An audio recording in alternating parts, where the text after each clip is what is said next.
So, good evening, everybody. You know I'm going to do that again, right? Good evening. All right, now you guys are psyched and ready to go for some good old campaign finance and ballot propositions talk, right? So on behalf of KPCC Southern California Public Radio, I'd like to welcome you to the Crawford Family Forum. We sort of consider this the mainstay of our live events platform, or as we've recently rebranded it to KPCC in person, because we're on air, online, and in person. We're a clever bunch here at KPCC. By a show of hands, how many of you are attending an event with us for the first time tonight? Excellent. Welcome. Thank you so much for coming. For those of you who didn't raise your hand, thank you so much for coming back. Now, quickly, we're into polls because we're journalists. By a show of hands, how many people are KPCC members? Excellent. For all of you that raise your hand, thank you so much. You make everything we do on air and online and in person possible. For those of you who did not raise your hands, you can call 866-888-5722 or click and join at kpcc.org. In a few minutes, you're going to hear from the man who does that way better than anybody else at the station, Larry Mantle. So real quick, before we get going, we're obviously, elections coverage is heating up. It's a big year, and KPCC sort of prides itself in our elections and politics coverage. This is in our wheelhouse, and this will be the beginning of a lot of different things we're going to do throughout the season. Larry Mantle will be back in a few weeks with the LA County Board of Supervisors debate. I hope you come check that out. And we're doing a series of town halls around the state with Larry and Air Talk as part of California Counts, partnering with KQED, KPBS, and Capital Public Radio, and we're doing all kinds of coverage that I encourage you to check out. From time to time, we have the great privilege of partnering with other wonderful organizations to sort of further enhance the work that we're doing. Tonight's no exception. And to say a few words on behalf of this evening's partner, First Amendment Coalition, I want to introduce you to Mr. Peter Scheer. Thank you, John. Thank you very much. And thank you all. Welcome tonight. So I am Peter Scheer. I'm with the First Amendment Coalition. We're actually based in the Bay Area. And as the name implies, we are an organization dedicated to freedom of speech, also to government transparency, government accountability. So the overriding mission of my organization is helping to make democracy work, or democracy work better. So it's fitting that tonight we'll be talking about a particular experiment in democracy, direct democracy in California. I guess this experiment began sometime early in the last century when they had the great idea to let the people bypass the special interests who controlled the legislative process. I'm pretty sure that the founders, so to speak, of this experiment, way back at the beginning of the last century, could never have imagined that California would be spending, I think, close to $450 million on this particular election cycle coming up with the election in November. So we'll be talking about just what kind of impact $450 million may have on direct democracy, California style. So I look forward to talking to you afterwards, and thank you all very much for coming. Thank you, Peter. All right, I'm going to try to rattle through a bunch of housekeeping because you all didn't come here to listen to me. As part of our ongoing coverage, KPCC in person is our events and engagement platform. So part of that is as broadcasters, we're very used to distributing information, but we want to hear from you. So there's a couple ways that you can participate in that. There's little forms on your chair. Those are our Connect forms. We'd love for you to join us, become a source, become part of the Public Insight Network. We reach out to you to provide your insights or expertise in different things that you know more than we do. There's also, you probably noticed a little bit of our portable sound booth outside in the lobby. That's our mobile recording booth we call Big Mike, because again, we're clever here at KPCC. We'd love to hear your insights, perspectives, or opinions on the topics and issues kind of facing us throughout the 2016 election. Housekeeping, phones, put them on silent, but please participate. Social media, Twitter handles and information are up there. If you would like to ask a question, there's note cards on the chairs and out in the lobby. We'd love to hear from you. Name, where you're from, and what your question is, and the panel will get to those, and Larry will give you more direction. We'll be live video streaming this event, so this will be happening live, and we're also audio recording live to tape, and this will air on Air Talk, I believe, on Monday. So feel free to respectfully respond to the things that are occurring in the room. Give Larry lots of applause when he comes in and out of breaks. He's too shy to ask. I'm not. Larry's great. Let's give him some love, make him feel good. He's really shy. And without further ado, I want to introduce you to your host for the evening of Air Talk, the longest running, continuously running public affairs call-in program in Southern California, Larry Mantle.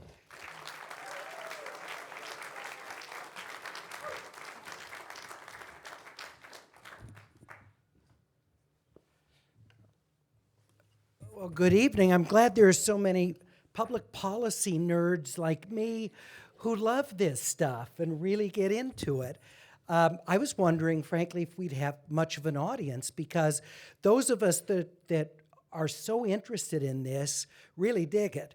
But I think getting the average, even public radio listener, excited about the initiative process as opposed to a particular controversial initiative is a bit of a challenge. So I'm delighted that you've come out tonight. It's great to see so many Southern Californians really care about this, to do kind of an overview of where we're at in the initiative process, what role money plays in that, but also whether we are better off with this form of direct democracy than if we simply left it to the state legislature to come up with laws.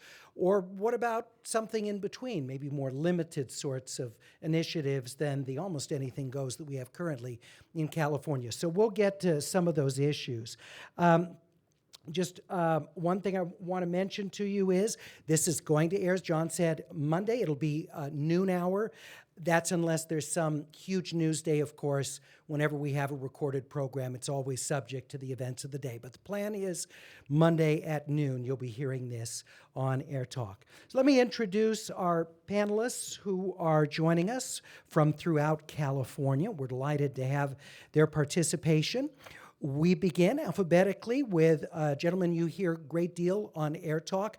He brings a conservative perspective to a variety of legal and political issues. He is professor of law and community service at Chapman University in the city of Orange, John Eastman.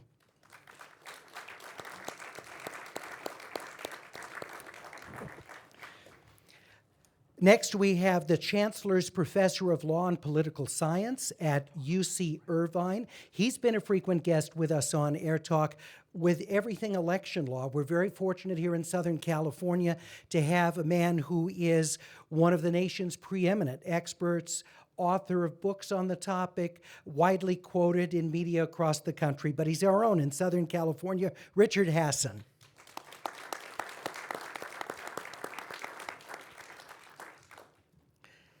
Next, another frequent guest with us on Air Talk, president of the Los Angeles City Ethics Commission, professor at Loyola Law School. And one of the things I love about her is our producers can call her and say, is this something you're comfortable talking about? And if it's not something that's totally in her wheelhouse, she says, well, give me 45 minutes an hour. I'll get a little bit more up to speed on it. And then she's great on the topic. Jessica Levinson.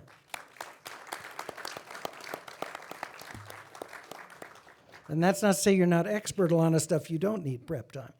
Also with us, USC Sexton Chair in American Enterprise, Professor of Finance and Business Economics, and Executive Director of SC's Initiative and Referendum Institute, John Matsusaka.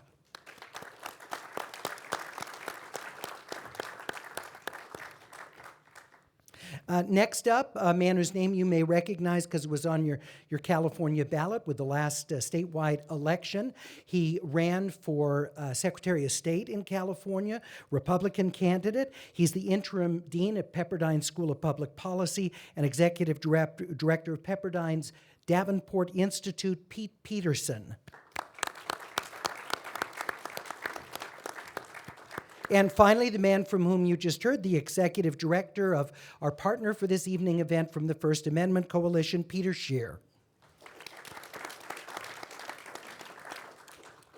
So just as John Cohn was saying, we love to have your response in and out of the breaks, just to hear your appreciation for what the panelists are providing, being with us tonight. Also, you can feel free to respond to things that they're saying, as long as it's respectful. It's public radio, so it's not a Trump campaign event, but. Feel free to react. You don't have to be like you're in a library sitting there quietly, because it's fun to have your response. So if something's funny, hopefully there will be funny things said. Feel free to respond to them, and we hope you enjoy it. Also, we're going to take questions from the audience. I don't know at what point in the conversation. I'm going to play that by ear, kind of based on how much material we're able to get through with the panelists. But we're going to start collecting your cards after this first break that's coming right up. So you got just about 15 minutes to jot down a question. Please put your full name on it and where you're from so that we can call on you to ask you to come up. But we're going to go through, we'll try and select the questions we think are of interest to the greatest number of people. With that, are we about good to go? All right.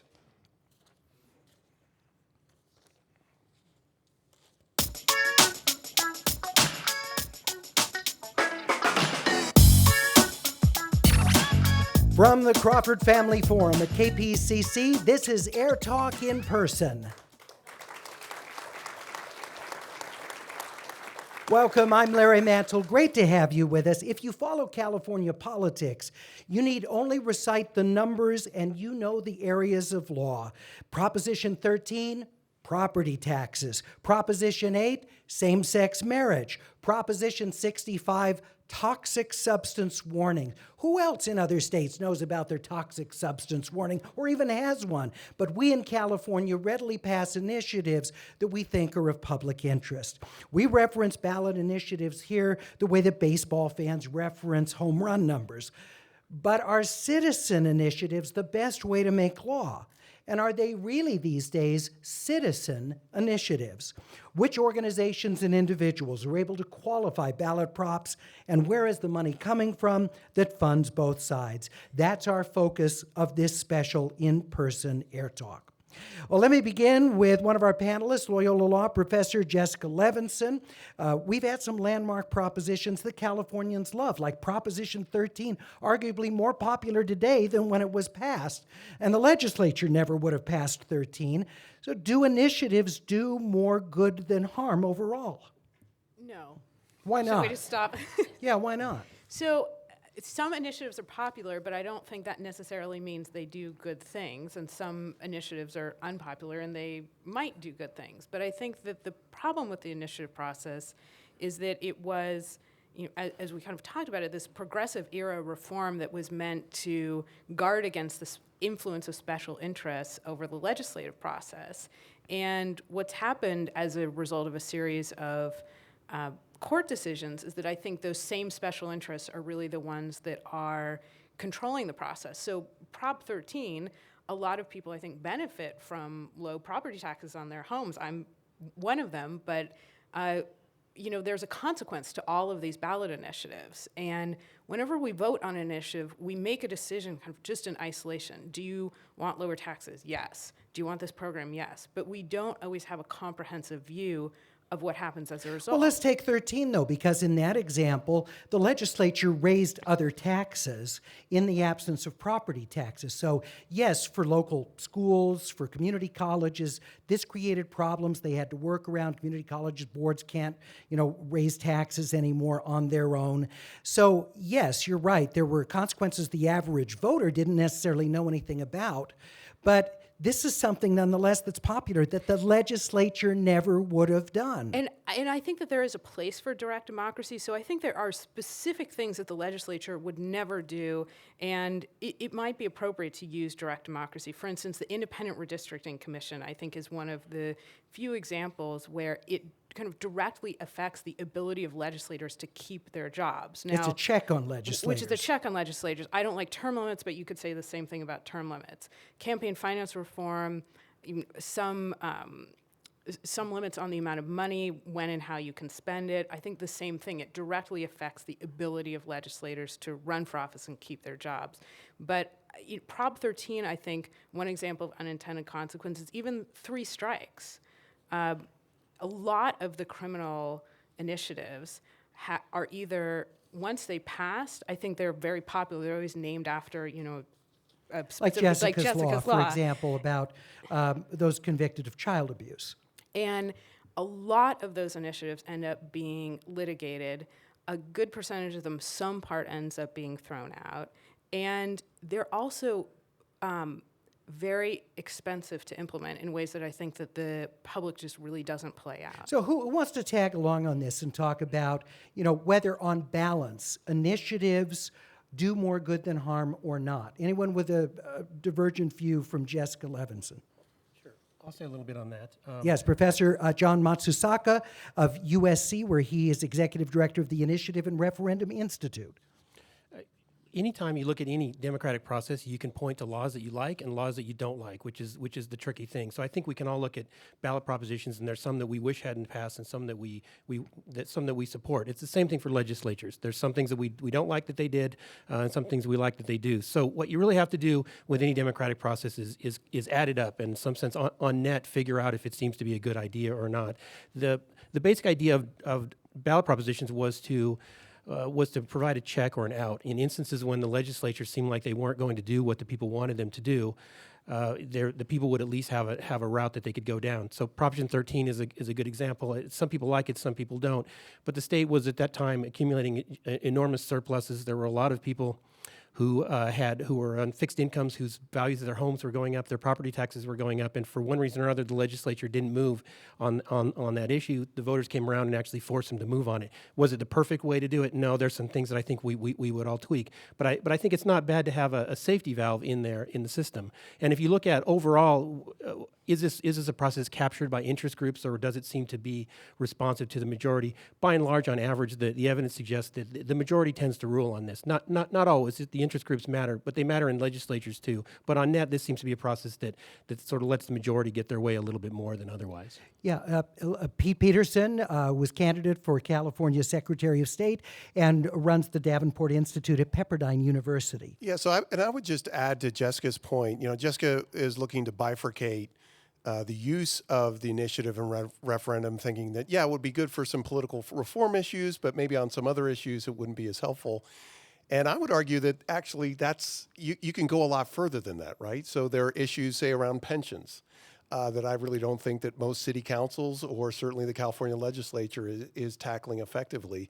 And a bunch of different both tax and finance issues that go beyond the regular structure of, say, political reform, that once you start, if you were to just say that we're just going to keep the initiative and referendum to these political reform issues that because of incentives the legislature isn't going to take on, you've got to look at a lot of other areas as well. So at what point do you begin to put a hedge around what could be decided through the initiative? Well, let's talk about public employee pensions because, of course, Sacramento elected officials are heavily financed by public employee unions. So their incentive financially for their campaigns is not to reform and cut pensions unless things are absolutely so dire on the state budget they can't avoid it. Right. And as we've seen, there was an attempt by former mayor of San Jose, Chuck Reed, and former councilman from San Diego, Carl DeMaio, to try to get a measure on this year's ballot that would have brought some pension reform. And that was shot down because of the pressure brought to bear by public sector unions. So the unions play on both in this, and as other interests do, the interests play in the legislature, but they also play in the initiative and referendum process as well. So by saying that we want to confine the areas in which the initiative works, that's not to say that those special interests aren't also working very heavily on the legislature. UC Irvine Professor of Law and Political Science Rick Hasson, how has the funding of initiatives changed over the years? If you track the history of that? Well, like everything else, costs are going up. It's only going up. And this election season, we hear stories about initiative signature gatherers being able to charge $5 or $5.50 per signature. In part, that's a a consequence of the fact that there are lots of things competing to get on the ballot, because how many signatures you need to get on the ballot depends on turnout in the last election. Turnout in the last election was low, providing an opportunity, but now there's a lot of competition. And so what ends up happening is lots of people with good ideas are priced out of the process. And even if you have a very good idea, if you can't raise a couple of $1 million, you don't get that chance. And then once we get to the process of once something actually qualifies, then initiative campaigns are very expensive by nature in California, at least on more important initiatives, because if you're going to want to get on television, if you're going to want to do direct mail, California is such a large and diverse state, many media markets, lots of people, it's very expensive to run these kinds of elections. In terms of qualifying, though, you're saying it's about a couple $1 million, gather the signatures, walk it through the process. That is a lot of money, but we've got so many wealthy people in California who seemingly want to get involved in the political process. If just an average citizen has a really great idea and there's enough, critical mass against the public that's clamoring for it, is it that difficult to get some very wealthy person or foundation or someone behind that to qualify the initiative? Well, I think that it would be a sad state of our democracy that we have to rely upon multimillionaires or billionaires to be able to advance public policy. And so I've got a great idea. I don't know if Pete Peterson likes it, but I'd like to make the California Secretary of State position a nonpartisan position. I've been waiting for someone to give me $2 million to qualify this. I'm still waiting. I mean, I think it's a great public policy. You college professors are good at raising money. But if the Secretary of State's office is nonpartisan, how would that actually affect this process of qualifying ballot measures? Well, I think the Secretary of State's office, whether it's been Democratic or Republican Secretary of State, has done a pretty good job. Where you see more politics has been at the level of the Attorney General that gets to write the ballot measure. And there's a lot and title it, correct? Title it and summary, and I've been involved in fighting with them and there's been lawsuits over these things. And when you're Jerry Brown or Kamala Harris, you've got a lot of power as Attorney General writing that language, and it makes a difference. That was an issue with the pension measure, wasn't it, Pete Peterson? It was in the title and summary twice in 2 attempts, the title and summary on a pension reform measure coming out of the Attorney General's office, I think, was pretty biased. And I would just say, I'm not sure going to a nonpartisan Secretary of State is as important as actually moving the title and summary responsibilities to that Secretary of State and making them much more accountable for it. So why do you think the Secretary of State would apply less political principles to the processing of the initiative than the AG? Well, because I don't think running as a nonpartisan necessarily makes you less partisan, right? So if, for example, I were to run again as Secretary of State, everybody knows that I'm a Republican, right? Or if Alex Padilla were to run in a couple more years, to run for re-election as Secretary of State as a nonpartisan, everybody would know. Well, we see in the Board of Supervisors for LA County, everybody knows the political party of the candidates, even though it's a nonpartisan office. Right, but I would say that the responsibilities for the Attorney General are so far-flung that to put this piece, which is so much more related to election administration, to put that in the Attorney General's office, I think is a bad idea.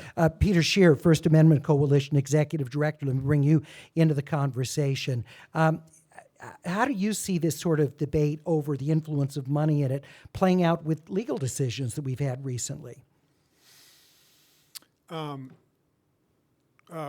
Which legal decisions are you? Well, I'm talking about Citizens United. I'm talking about the decision against Kamala Harris's attempt to get the Koch brothers, Americans for Prosperity, from divulging the name of their top donors. Well, California has actually taken a big step further than the federal government in regulating, requiring meaningful disclosure, even for what's so-called dark money, something that doesn't happen at the presidential level, at the federal election level, but only within the last year. California has taken this step, and aspects of this requirement are already being tested in the courts. And it will be very interesting to see what impact there will be in California elections generally and in elections involving initiatives when the ultimate when major contributions, major expenditures are being made, and those who are actually putting up the money for those expenditures, the real parties in interest, as it were, have to identify themselves. The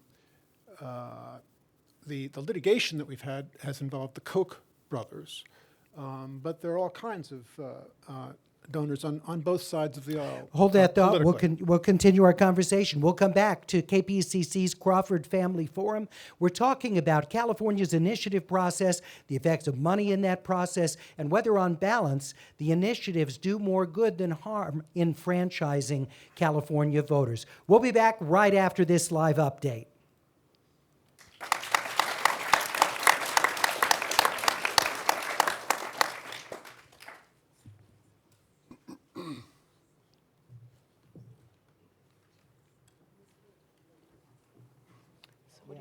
If you've got cards, questions that you'd like to ask this gentleman here, hold it in the air, please. Make sure your first and last name and your city is on it. That would be great, so that we can then call you back. This gentleman right over here, Charlotte. Gentleman in the back here. Strangely enough, because I tend to like initiatives. Great. Looks like there's downsides on the corporate side, interestingly, It's kind of, yeah, it's kind of a good. which is different than what I found in my work on political stuff. So, but it's interesting. From the Crawford Family Forum at KPCC, this is Air Talk in person. Our special program devoted to California's initiative process, the effects of money in that process, and looking back over the past couple of decades, whether the initiatives that have been passed have been in the best interests of California or not. We have a terrific panel joining us. John Eastman of Chapman University, where he's professor of law and community services among them. Professor, I wanted to ask you about from this perspective of whether Citizens United, indicating that money is free speech and that corporations and nonprofits have the right to contribute money to support political candidates and causes. How do you respond to the argument that this gives an outsized voice to the wealthy? Well, it's not just the corporate form. Any wealthy are always going to have an outside voice, and preventing that is probably a remedy worse than the problem. I remind people that are so animated by the Citizens United case that New York Times engages in speech all the time, and it's New York Times Inc. And we ought to remind ourselves that many people use the corporate form to come together. We call it part of the freedom of association, to elevate their voice by the collective accumulation of others that agree with them. Now, has it gotten out of hand? Perhaps. And let me kind of take up some of the conversation earlier. The notion that we're paying people $5 an hour per signature and that it takes millions of dollars to get something on the ballot. Yeah, $5 per signature. So that's they right. make a ton of money per hour. That's right. And I think the drafters of the referendum and initiative process would have been shocked that that's what we were doing. They envisioned this as a volunteer effort. But there are huge impediments we've put in the way of true volunteer efforts. I was involved in an effort a couple of years ago on a referendum to strike down an act of the legislature that we thought was particularly troubling. And you only have 90 days. And when the folks in Sacramento don't like what your process is, they drag out the titling, they drag out the summary, and all of a sudden you're looking at 72 days or 65 days to get 500,000 valid signatures.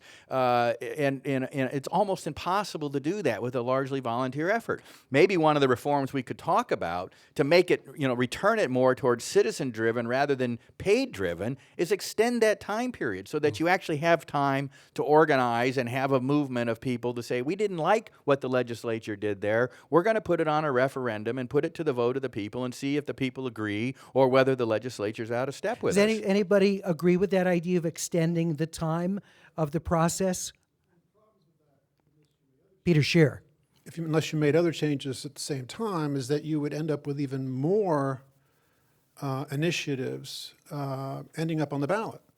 We already have a problem, I think, with of having just too many initiatives on the ballot. How many is the average of ideal? about 10 per year, 5 per election, and it's extraordinarily burdensome on the average voter. Most people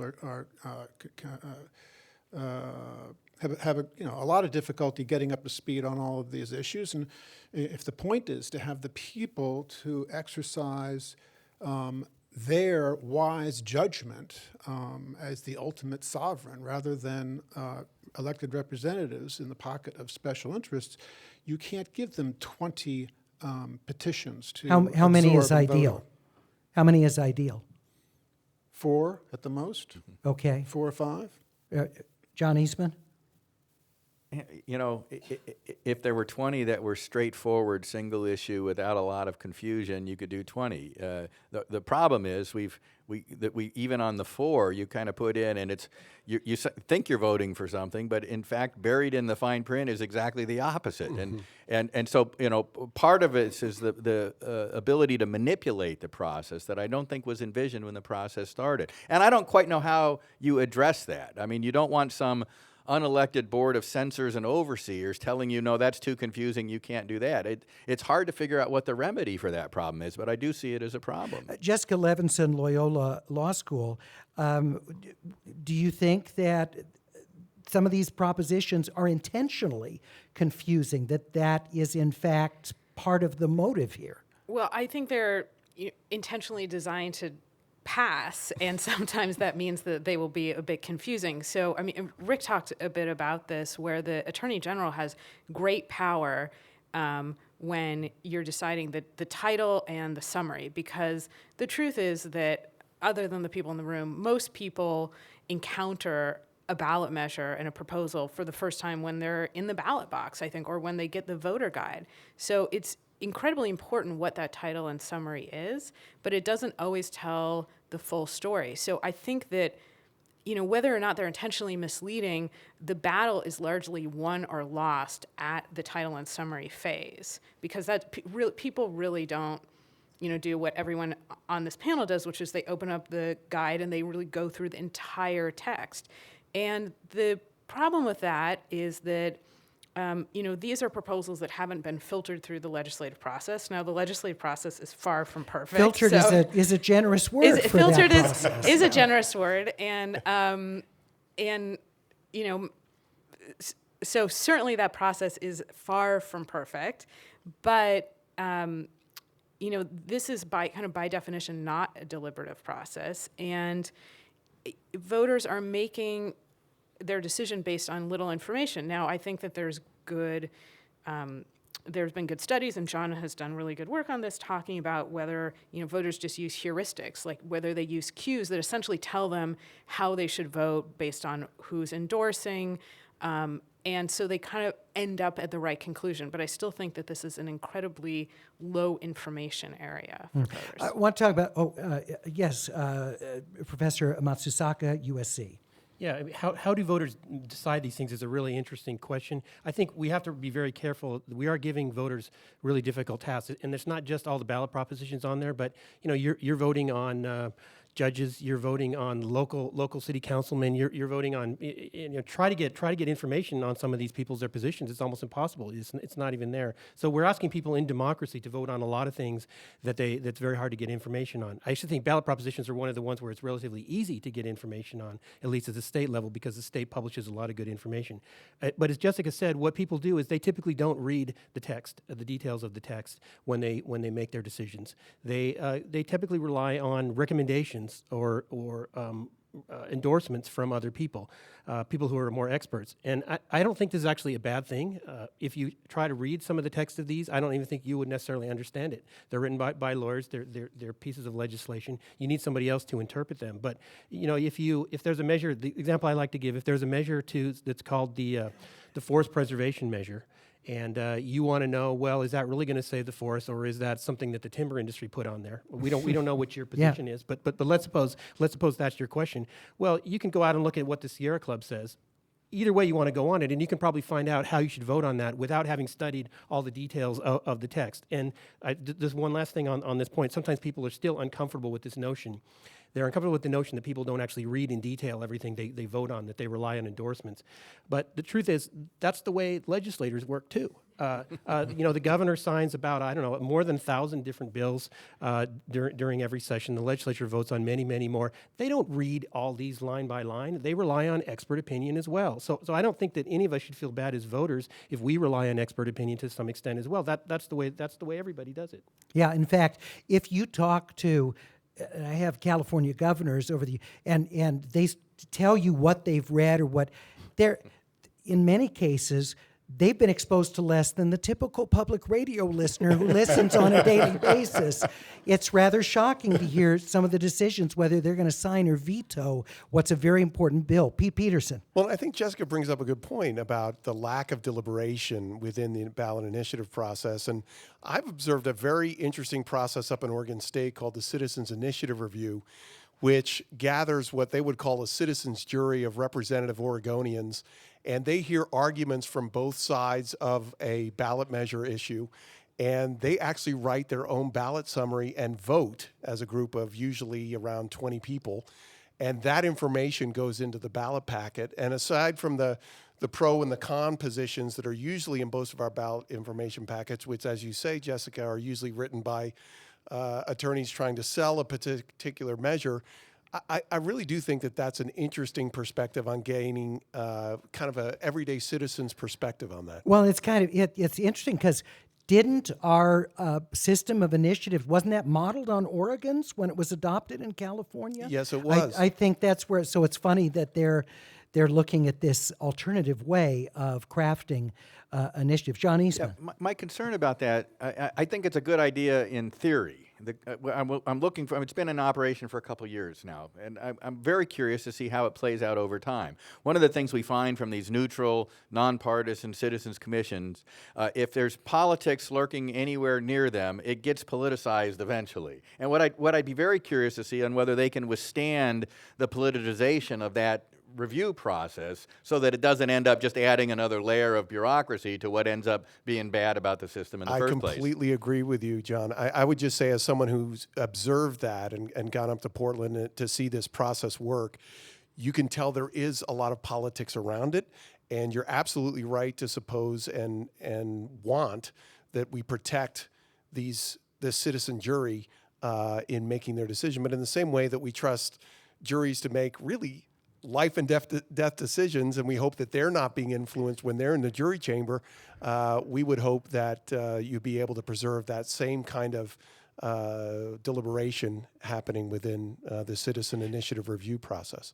Yes, Professor Matsusaka. Yeah, I would say I agree with all of this. I think the real key is we have to find ways to make sure the voters get information about these measures. So I think CIR, the Citizens Initiative Review, is one way to give them information. I think disclosing who's funding them is another way to give them information. I think we also have to make sure that the campaign spending is somewhat equal, or at least one group isn't zeroed out, because then both groups at least have to get their chance to make their argument to the public. But I think the key isn't really so much of stopping the measures coming from the ballot so much as making sure that we get information out so the voters are informed and are able to accurately register their will. Someone, it might have been you, made the point also that the voter guide, I think, is excellent on how it lays out the ballot propositions. And I don't know if that's the staff of the Secretary of State's office or legislative, I don't know who does it, but I'm always impressed how they take even the most complicated initiatives, and you can read just the first page of it and get a great digest, or you can dig deeper. They got graphs and financial analysis of it. I use it heavily for preparing for the debates we do on the ballot measures. So I kudos to the state for that. Advertising. Does it help voters make decisions in their own interests to do what they truly want to do, or are voters more often misled by ads? Jessica Levinson? Well, it's difficult for me to answer because I'm not sure that, kind of what do we define as success? What do we define as voters always voting in their interest? Voters voting, doing what they intend to do. As opposed to being confused and misled. I think advertising is certainly one of the primary ways that voters do get information, and we talked about this a bit, but I think actually it's part of the advertising is really important, which is that disclosure of who actually funds it. So I think it was back in June of 2010, there were two measures that were almost 100% funded by different corporations. One was Mercury Insurance and one was PG&E.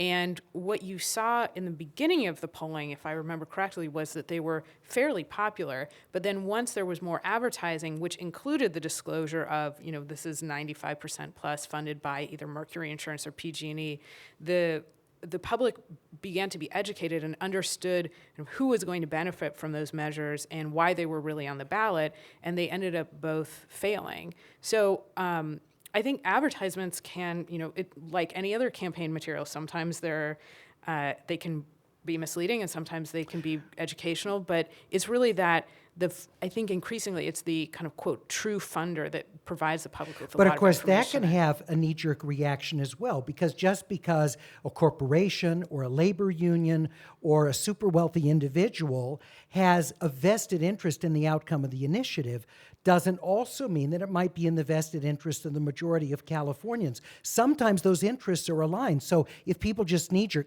PG&E supports it, I'm not going to help them get any richer, that isn't necessarily in their interest either. It's not, but hopefully what they'll say is, hopefully there's one more question after it, which is, why is Mercury Insurance doing this? What does it actually accomplish? And so just because Mercury Insurance is going to benefit doesn't mean it's bad for for Californians, but it does help to explain, what is this really going to accomplish? Because again, back to your question before, I think sometimes the titles don't help.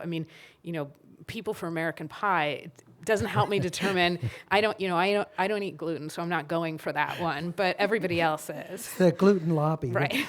Rick Hassan, UCI. Yeah, I think that Jessica's point about disclosure being so important points out this constant battle that California has been fighting in the courts to stay one step ahead of the election lawyers that are trying to hide the money in our elections. And there was just this case where Americans for Prosperity, backed by the Koch brothers, is going to be able to hide and launder money. And a federal district court recently said they had the right to do that, and that's going to go up on appeal. Fortunately, for those of us who like disclosure, the judge who decided that case is, I think, the most reversed judge in the Ninth Circuit. It's Judge Manuel Real. Yes, I'm sure you've done many shows about his. Oh yeah, and it's going to the Ninth Circuit, which is a liberal circuit. So, but California, what California has is not only Americans for Apple Pie, but it's Americans for Apple Pie funded by Chevron or the AFL-CIO. The major funders of the companies have to, of the committees have to disclose who they are, and we get that information. And California is much better than on the federal level in actually finding out who is behind the money in our elections. When we continue, I want to talk about why some of those groups, like Americans for Prosperity, say they don't want to disclose those that have contributed to it, and why they'd rather not have individuals associated with these campaigns. We're going to continue our conversation from the Crawford Family Forum here at KPCC. We're talking about California's initiative process, the financing of those initiatives, and how Californians make those political decisions. We'll be back right after this live update.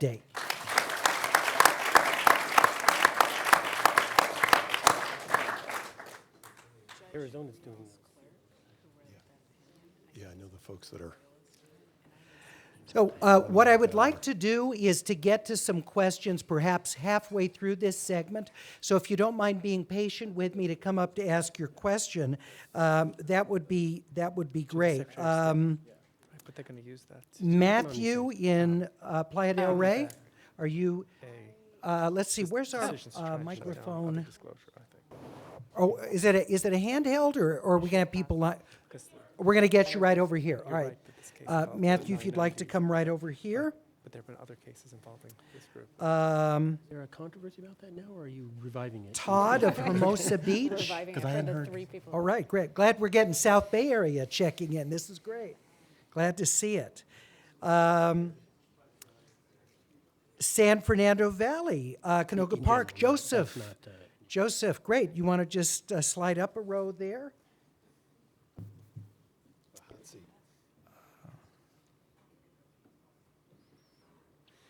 Sally in South Pasadena. Great, if you'd like to. Right there. David in Hollywood. David, yeah, if you don't mind coming right up next to Sally.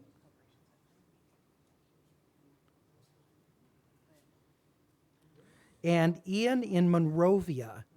Yeah. I'm going to do my best to get through everybody, but that's got to be based on time, so we'll see what we can do. Okay, great. And they're in the order that they're seated, so. All right, all set, Dave? Okay.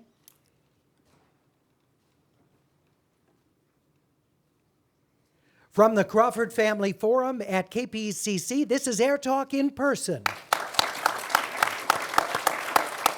I'm Larry Mantle. Great to have you with us as we're here at our Southern California Public Radio studios. We've got an audience coming to attend to talk about the ballot proposition process. And I have to say, I'm so impressed by the number of people that came out to talk about ballot props. So a lot of people are really into election law, interested in this form of direct democracy and whether it's working in the best interests of California voters or not. We have a terrific panel. I'll quickly run through them. John Eastman of Chapman University, Rick Hassan of UC Irvine, Jessica Levinson of Loyola Law, John Matsusaka of USC, Pete Peterson of Pepperdine, and Peter Scheer of the First Amendment Coalition. So I want to talk about what we started on in our last segment, and that is the argument that Americans for Prosperity, the Koch brothers, Koch Industries-backed nonprofit group, their argument is that the positions that they're arguing when it comes to ballot propositions are ones that might get a lot of pushback and harassment from people who disagree with the Koch brothers and their donors' positions. So is there justification for keeping the donors quiet? John Eastman? Well, I remind people that one of the great political tracts in American history was written anonymously. The Federalist Papers in Defense of the Constitution. It was written by Alexander Hamilton and James Madison and John Jay, but when they published it, they wanted the arguments to stand on their own merit, and they published it under the name Publius. Only later did people learn out, who was actually authoring those things. And so, I think if we could get to the point where the arguments could stand on their own merits, it wouldn't matter who was backing it. We're a long way from that, and so I'm not sure how to kind of reconcile those two competing positions. But do you support the idea that these groups would be able to keep their donors anonymous? Is that the greater value or transparency? Well, so there's two things here. One, as we've increasingly seen, revelation of donors often leads to threats and other harassment of donors with an aim to shutting down political opposition. And that can have a very negative impact on our democracy. You're talking about Proposition 8 specifically? Proposition 8, but this goes back 50 years. I mean, there was an attempt to force the NAACP to reveal its members down in Alabama so that there could be extra extra legal measures taken against their civil rights efforts. Now, most ballot measures are not at that level. But once you disclose somebody, and if it's fair game to then harass or boycott or threaten families or their businesses, you end up discouraging their involvement in the political process just because they have a different political view than you do. So there is some dangers in this full disclosure What thing. about the argument, though, with businesses, for example, whether it's Chick-fil-A or others where boycotts have been done, that's part of free speech and that the public, if they want to boycott a business that supports something, should feel free to do it? So then the question is, do I make it a condition on you engaging in business that if you're also going to engage in politics, you have to put your business at risk in order to engage in the political sphere? And, that's a tough question. I may not like what Chick-fil-A's owner does or what Ben & Jerry's owner does, but I don't think I ought to have the right to tell him he can't participate in the political process and simultaneously earn a living. Peter Scheer, the First Amendment Coalition, your view on this, and should all of these names of people be transparent? I think that the presumption should definitely be in favor of transparency. There may be need for exceptional cases, but they should definitely be the rare exceptions where there's a real danger of even extreme harassment or even some kind of violence, real security threat to a donor. But That might not be known in advance, though. Well, that's true. But nonetheless, I think the presumption clearly has to be in favor of disclosure. And the reason is that in the political process, we reasonably expect people, if they're going to exercise their First Amendment rights through spending of perhaps millions of dollars in an election, to stand up for the position that they are financing, to not do so secretively. If they truly are committed to a particular position, they ought to be transparent about that. I also find it interesting that, before Citizens United, and for about a 20-year period, going back to the original Buckley versus Vallejo Supreme Court decision in the mid-1970s, the debate between liberals and conservatives went sort of like this. Liberals wanted to actually restrict contributions to political campaigns, and they also wanted to restrict campaign expenditures. And Republicans, conservatives in general, took the position, really the high road, I think, in this debate, and they said, look, those kinds of restrictions are not only offensive to the First Amendment, but they'll never work. And so what you really need to do, what we really need in our political process is disclosure, maximum disclosure, timely disclosure, telling the public everything it needs to know, so it can discount if it wishes to. Let's take a labor argument or point of view. Let's take a labor union, for example, though, that's supporting a particular ballot measure. Should it have to disclose a full list of all of its members whose dues are going to support that, just same way a nonprofit's members, their contributions are going to support a certain cause? All those members who are voluntarily paying dues, yes. Okay, so you'd have a full list of all those the members who are California Nurses voluntarily. Association, SEIU, all these. I mean, I'm not sure that would be very interesting. I'm not sure that would be helpful at all to the electorate. But as a matter of principle, I wouldn't distinguish that. John situation Matsusaka, from- you want to say something? I'm a little bit on the middle of this. I think that it's the public. It's useful for the public to know who the big donors are, who's giving $1 million, who's giving $10 million. I think it helps you figure out, as Jessica and others have said, about who you might want to vote for. But California's law requires what's the number, $200 or something? Just trivial, very small contributions, which there's no real reason that the public needs to know these numbers. It doesn't change your vote. It shouldn't influence much of what you do. So I think the law is overly expansive in terms of what it's trying to do, and I'm a little worried that it might chill.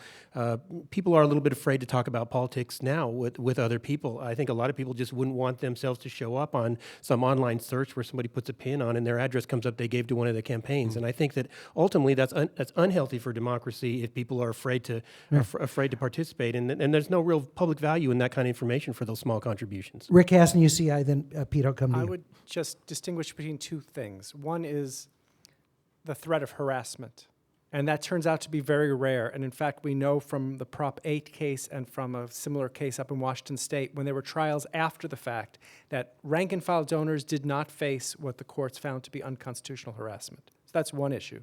The other issue is privacy, which is not the same as harassment. And I agree with John Matsusaka that when you're talking about low dollars, there's not a lot of value, and people should have a right to privacy. Why should I be able to go online and see all of my neighbors in Studio City? You know, the one Republican, my neighbor, who's given money to Donald Trump. You know, if it gave him $40? Who cares?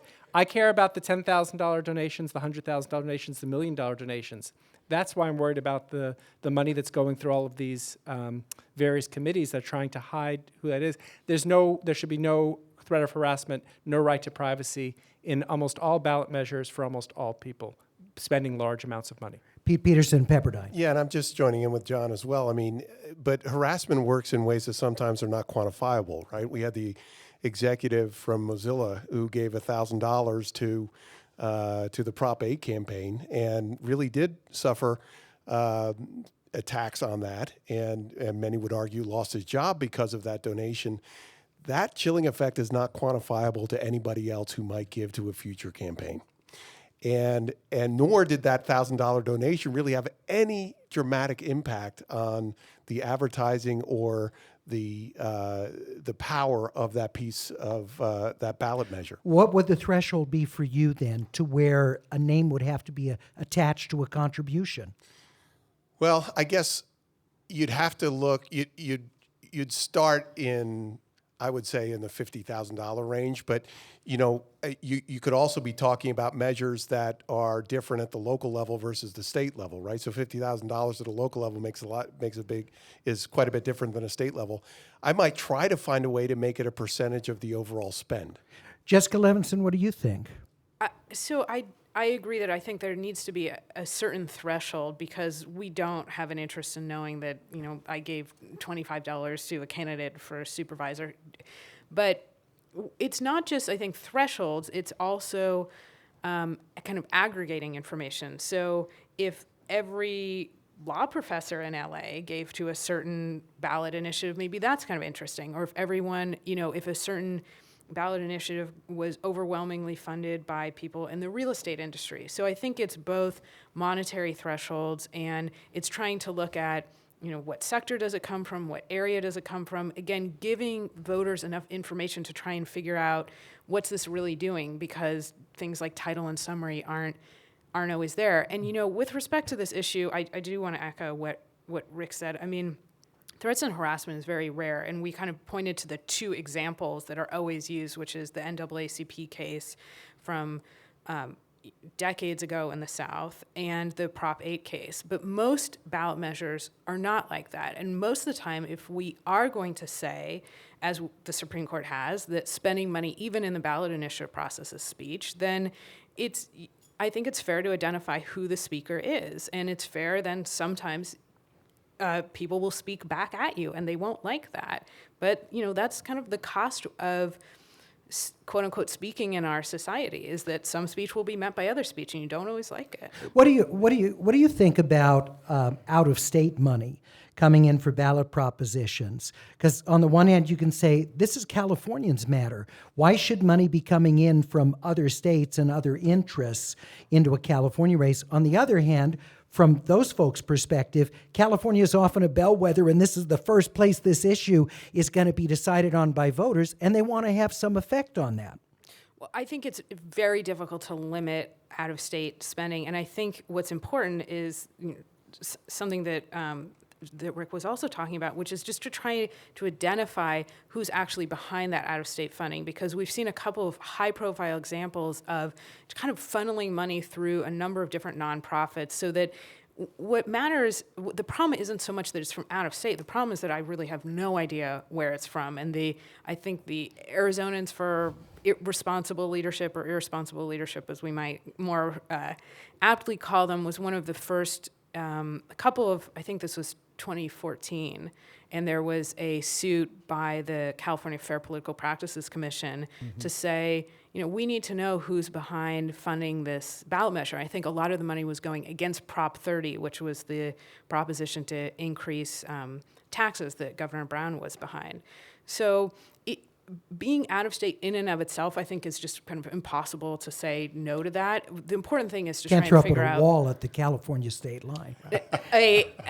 No, well, we'll negotiate for Depends that on wall, which and I'm border sure you're talking about. Is it the Oregon border? No. I'm sure But if it we're should be- persuasive, we'll just erect Yeah. that wall, and it'll be no problem There you whatsoever. go. But it should be fully disclosed, and who those donors are to that organization. And again, fully disclosed, to appropriate thresholds, not the $40 dollars. Yeah, let me John push back Eastman. on this a little bit, because if the idea there is we want disclosure so that voters have this information, well, it would be also useful information for voters to know how people that I respect are voting. And to use Jessica's example a moment ago, sorry about that. I knew I was going to do That's that. another Levinson. It's a compliment.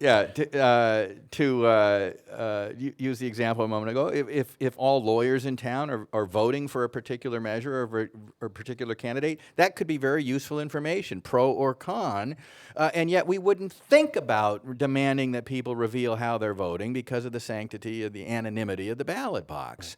And at some point, the full disclosure on this campaign thing is very similar. I don't just support a candidate or a cause now by going into the voting booth on election day. I do it by putting some of my money into it as well. But isn't the exercise of money more comparable to going out and telling people, I'm going to support this initiative, or I think this initiative is terrible, where your identity is disclosed? Well, but then what we're saying is for you to kind of really get involved in supporting a cause, you have to take on certain liabilities or risks, that your business is going to be boycotted, that your family's going to be threatened on the more controversial ballot measures or candidacies that we have.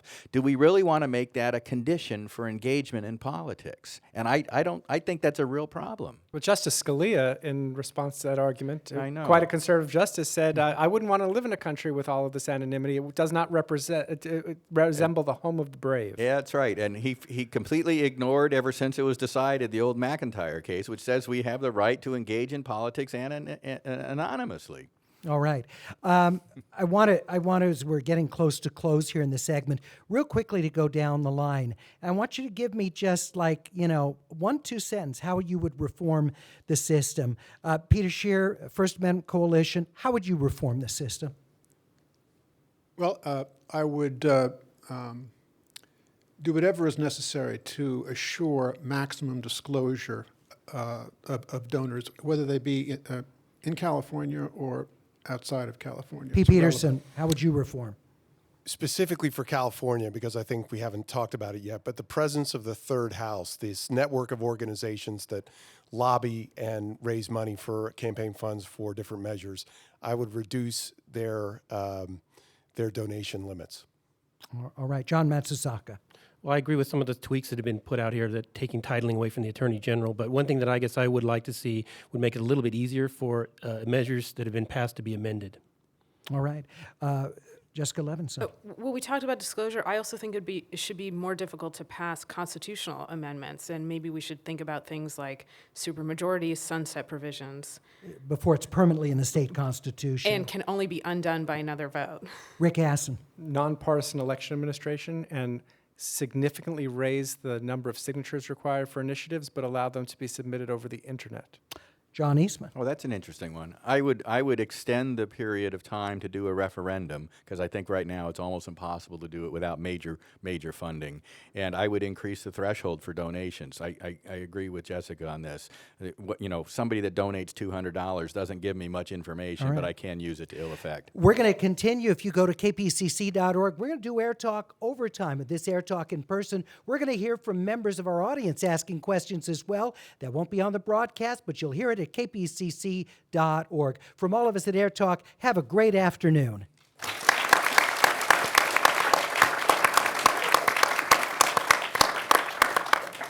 All right, and now our time is totally our own. We don't have to be a slave to a clock by any means. We can just take your questions and... Is the bar still open, continue. Larry? What's that? Is The bar is still open, Okay, yes. just wanna make- And we encourage our panelists to... we don't have waitstaff service, though, so we have to... All right. Let me just introduce this so we can start this for the web. Welcome to Air Talk Overtime on this Air Talk in person. I'm Larry Mantle. We're continuing our conversation about California's initiative process, the ballot measures, the money that goes into it. We've had an hour-long broadcast with a terrific group of panelists talking about it. Now we want to turn our attention to members of our in-person audience at our Crawford Family Forum. Sir, your first name and what community you're from, please. My first name is Matthew, and I'm from Playa del Rey. Great. Your question, please. Thank you.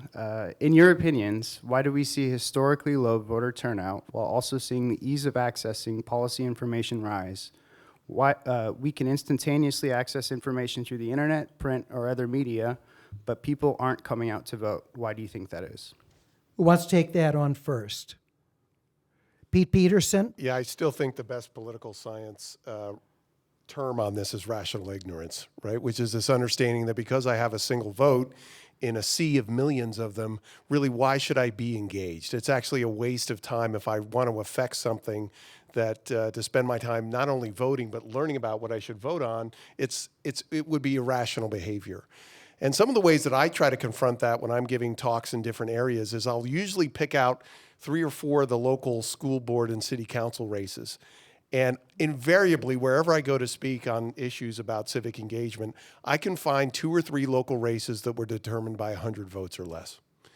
And most people, because all of the focus is on the national races or the statewide races, yeah, if it's going to come down to a few million votes one way or the other, our vote isn't going to make a big deal of difference. But when it comes down to the school board races here in Pasadena or local council races, you will be able to find races with people that really do affect our day-to-day lives. Well, and this is the irony, just like you're saying, your vote matters more Right. statistically, Yeah. and it's something much closer to your daily life.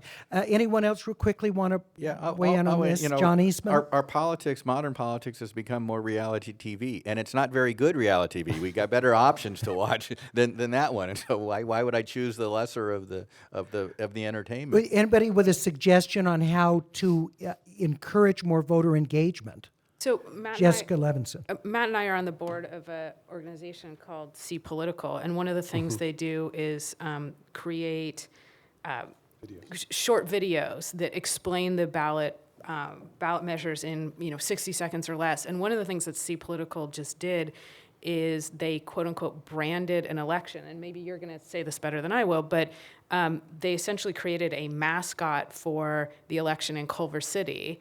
And they did a lot of voter outreach, and they said, here's what's going to be on the election. It was a little birdie, here's the campaign mascot, it's coming up, this is what you're voting on, and go here for online videos.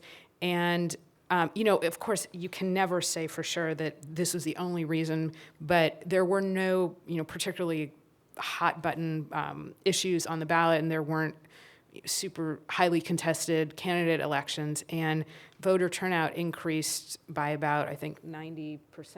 Wow. And so that's a small kind of microcosm, but I know that LA City is also going to be thinking about doing something like that. But it's very difficult and to answer the question, my life will be different if this person is elected because.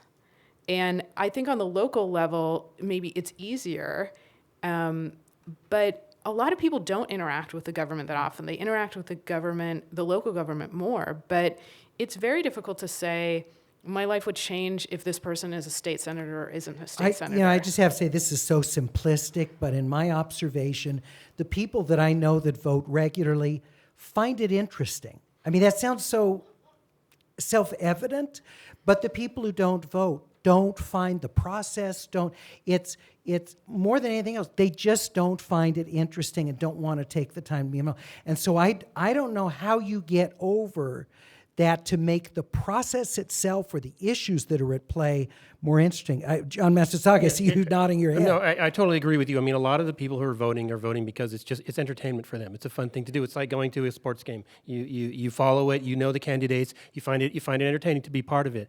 I mean, what's happening with turnout is it's driven by the declining turnout is driven by it's a very long process, which is driven by very, very secular things. I think we kind of know what's at some level what's the root cause, and because we look at opinion surveys and we see if you ask people things like, do you believe the government responds or cares about what people like me think? We see those numbers people are just saying no with increasingly high fractions. So I think a large part of why people aren't participating is because they just don't think it matters. They think it's a charade at some level. So you can I think it's good to try to fix that at the micro level within the communities and get at the local races. But some of the big things just have to do with the way the political system is working. And I think a large fraction of people are just telling us they don't believe it matters. They believe the system is rigged in some kind of way. I'm not saying it is, but I'm saying that's a belief that I think is animating a lot of people to take a pass. Let's go to our next member of the audience. Sir, your first name, community you're from. Todd from Hermosa Beach. And Jessica, you touched on this briefly, but I wonder what you think about the merits of having a sunset clause or a second bite at the apple for voters with regards to a renewal clause in every proposition or some propositions, certainly constitutional propositions. I'm thinking of Prop 8, of course, might be worth putting before the voters again after they had a couple of years to kind of experience the effects. Well, like we do with some of the tax measures that have to be renewed. Yeah, it's a very interesting. Who would support? One thing that would Rick do is Aslan. it would raise the cost of our elections even more because you'd have to be every 5 years or whatever it's going to be. relitigating these things. And so that's And it would be potential. automatic as opposed to driven by discontent That's right. with the measure. But John, but I do no. think that I wanted to say one thing we haven't touched on at all tonight is that a couple of years ago, we made changes to the initiative process, and one of them is quite significant, which is that a proponent can now not only go and fix minor typographical mistakes, which have caused some problems in the past, including with the redistricting initiative, where it's just some problems, but you can negotiate with the legislature, and if the legislature is willing to pass something that is in line with what you think, you can withdraw your measure from the ballot. I think that's a great way of trying to have some kind of dialogue between the people and the legislature and actually get things done. And I don't think that's gotten enough credit. That happened with a minimum wage measure that was the unions were pushing. The legislature passed something that was not as extreme as what the unions wanted, but it's a Democratic legislature. They still did something that they agreed with, and the measure got taken off the ballot. John Eastman. Yeah, one of the problems we've had is that flows out of this low information problem is locking in formulas for spending through a constitutional initiative. And it sounds like a good idea if you're looking at that particular issue in isolation. But we never get on the ballot the trade-offs that voting yes for that initiative requires us to make. And when I lock it in as a formula, that mistake or that failure to consider all of the alternatives then perpetuates itself over and over and over again, and it spins out of control. And I'd like to figure out a way to prevent those kind of initiatives from getting on the ballot, because they really are driven by a particular cause at a particular moment that really handcuff us for a long time. Maybe increasing the threshold for vote to change the Constitution Yeah, I was going to ask versus you, a like legislative Jessica's initiative. proposal to do that. I do. Yeah. Jessica's law. Which is different not now. a criminal measure, Right. strangely, because typically they are. So, as I kind of had said, I'm in favor of things that give more respect to our state's governing document, which I don't think we currently do. I mean, the California Constitution has been amended upwards of like 550 times, and we have things in there dealing with like what type of fishing nets you can use. It's the and what second or type third of largest, longest constitution in the world. Who in the world? Yeah, I think India and maybe one other country actually has a longer constitution. And so, to me, that doesn't give a lot of respect to what the California Constitution should be, and we have a very generous initiative process, and I think that's problematic for the reasons, some of the reasons that we talked about. Next audience member, sir, your first name and where are you from? Hi, I'm Joe. I'm from Canoga Park, and maybe I have a solution. Question anyway. The ballot, the direct democracy has been around for a long time, since the turn of the last century, and there's been a lot of water under the bridge since then. One of the things that occurs to me, maybe it would be good to go back to some old provisions. Would it be better, instead of a ballot initiative, to have an independent Senate that as a check on the Assembly, rather than the ballot initiative? When you say an independent Senate, could you describe that a little bit more? Earl Warren changed our Senate elections from a property basis to a voter basis. And since both the Assembly and the Senate are based on a voter constituency, they're pretty much Tweedledee and Tweedledum, and they tend to conflict.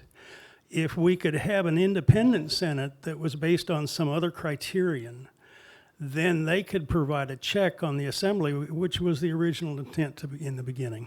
Rick Hassan? Yeah, so that making that change would require overturning cases going back to 1962, the one-person, one-vote cases. And that was exactly the argument there, that the Senate served a different purpose than the House, but the Supreme Court rejected it.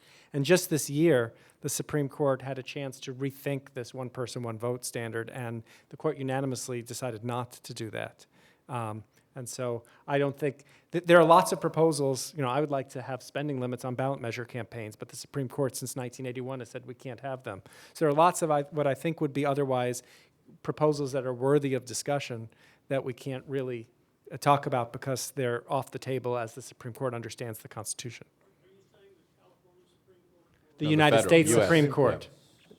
So they affect the California? That's right. So the United States Supreme Court decided a case called Reynolds versus Sims. They decided a few other cases that said that both houses of the state legislature, anytime you're going to have a legislative body, unless it's doing something very specific like running a water district, it has to be from equal populous districts. So you have to have roughly the same number of people in every district. Back in the 60s. Right, and that's still. And I'm suggesting there's a lot of water under the bridge. These Right, days. you'd have to convince 5 justices on the Supreme Court to agree with you. But there's this recent decision you're talking about just came down was a couple months months ago. ago. Yeah, it was wasn't very exactly on this point. This is the Evanwell case. Yeah. But it.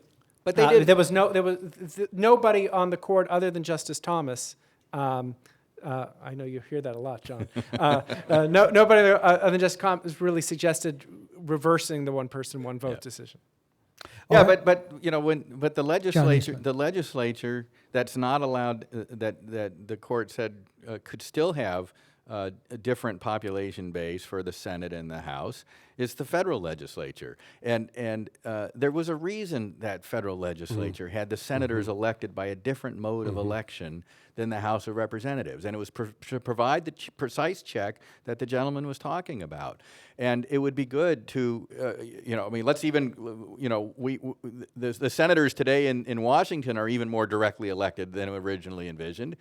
And the states have lost their voice in Washington, which may explain part of Washington kind of expanding more infinitely than they all thought possible. So I think these things ought to be revisited. But Rick's right, and unless the Supreme Court changes or you have a federal constitutional amendment, that's not going to happen. All right. Our next listener, and I'm guessing by your shirt, you're from South Pasadena. Sally, South Pasadena, former city clerk in Oh, South great. Pasadena. Yes, assuming the initiative process is here to stay, I'm just wondering how you recommend voters, an average voter, time efficiently find out how one should vote. I mean, there's a League of Women Voters, they take positions, but if you go to one of their seminars that they have, there's hardly anyone there. There's LA Times, and you do the Pasadena Star News, and you're trying to figure out, well, what's their point of view? How the heck are you supposed to figure out what your position is? Let me start with a shameless plug, because here at KPCC, we take all of our programming, whether it's Air Talk or Take Two or any of the shows, and we debate all the ballot measures. Right now we have all the U.S. Senate candidates coming through. Duff Sondheim was on today. And we put that all together on a specific elections website. So we're not the only ones, but this is one source for getting all that information together. Others, some of your favorites for getting information? There's Ballotpedia on the web, which I think covers the entire country, but a lot of resources seem to be devoted to California. So that's a good source to get all the sort of publicly available information in one place about a particular initiative, but you're not there seeing a selection, I don't think, of recommendations and opinions. It might be actually useful to have a site that's like Ballotpedia, but it also included Actually, there's the a part of equivalent Ballotpedia of that movie does reviews. There's a part of Ballotpedia that does that. Oh, it does? I know, particularly for candidates, there are tabs for Cal Chamber endorsements and Sierra Club endorsements and other things. So I agree with you, Larry. I think the ballot information packet is a great resource. Yeah. But what I've learned is it actually varies county to county in its design. I was down visiting my in-laws this past weekend, and they just received the Orange County ballot information packet, and it was far better designed than ours happens to be, I thought, in LA County. But yeah, I mean, things like graphic design and how measures are presented with the kind of the synopsis in the front end and the deeper exploration in the back end. I still really do like that citizens initiative review process, because when you see the results of their deliberations and their ballot statement, I think it's really one of the most readable opinions on a particular ballot measure that I've seen. I would go to the ballot pamphlet to start with and see what you can get out of that, at least to situate it. But then I would go, another thing you can do is go to the Yes On 55 and no on 55 websites. Look at look at who's endorsing it. I think that'll often tell you quite a lot, because a lot of these issues aren't so much there's an objectively right answer, but there's different philosophical views of what we should be doing. And so you want to know which groups that you share their values seem to be proposing it. I find that very informative sometimes. And this may seem like kind of an odd suggestion. One of the things, when I'm preparing to do a debate on a ballot measure, I'm going to have a specific question I'm curious about, or I may not feel I have a good understanding. And so I use web search, and I'll put in little like keywords, like, for example, Proposition 55, tax increase or neutral or something. And often you'll get results that'll take you to different websites that give you just that question that you're looking for. So sometimes just sort of basic search techniques can be very helpful, because there is so much stuff out there, even though it's hard to get it all together. So just something helps me, at least in prepping. All right, sir, your first name and where you're from. David, and I'm from Hollywood. Mr. Eastman spoke about this as well. It's the fact that because we have so many ballot propositions that deal with the budget, the legislature always complains about having to go through so many contortions because this much has to be allocated for this, and the schools have to give this, and Prop 13 limits the amount that anything can get, and so on and so forth. I was wondering if there should be a way that we could get, restrict ballot propositions, because eventually the way it goes, the legislature won't be able to make a budget because they'll be torn in so many different directions. I was wondering if anyone else wanted to speak to that. Jessica or John? John.